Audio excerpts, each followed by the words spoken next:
नमस्कार, मी उत्तम काका शितोळे. आज पोहोचलो आहे लातूर जिल्ह्यामध्ये पानचिंचोली या गावी. पानचिंचोली गावातील एक तरुण तडफदार असं सुधारित शेतकरी आणि दूध व्यावसायिक व्यक्तिमत्व. ह्या नाव आपलं पूर्ण? ज्ञानेश्वरजी भोसले माझ्याबरोबर आहेत.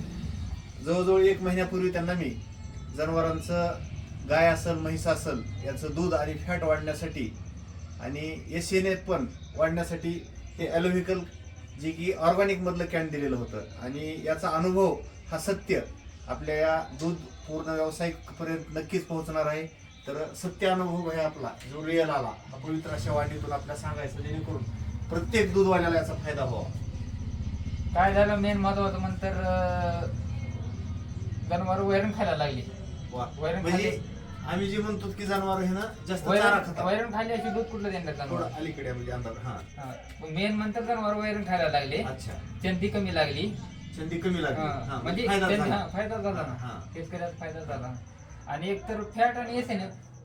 फॅट पहिला किती येत होता? पहिला 3 झिरो लागत नव्हतं. 3 झिरो सुद्धा लागत नव्हता ऍक्च्युअल त्यांचा फॅट. आता त्यांचं दूध टाकलेलं आहे मी जवळजवळ 3.8 आणि SNF 4+ पण चाललात मला, कधी कधी 4+ पण व्हायला लागला. आणि SNF पण बर.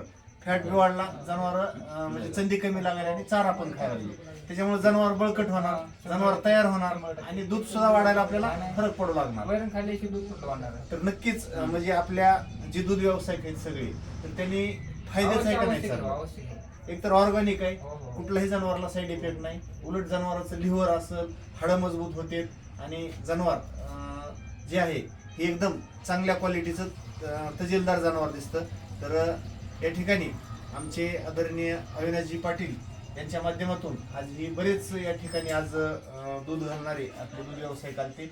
चांगल्या सगळ्यांच्या म्हणजे इथं या ठिकाणी आज त्यांच्या जो अनुभव आहे या ठिकाणी आम्हाला त्यांनी एक चांगला अनुभव प्रत्येकाचा सांगितला. तर आपल्याला जो चांगला अनुभव आला, कोणी जर विचारलं तर नक्कीच हो, 100% आपल्या जवळच्या व्यक्तींना सांगा. तुमचे खूप खूप धन्यवाद.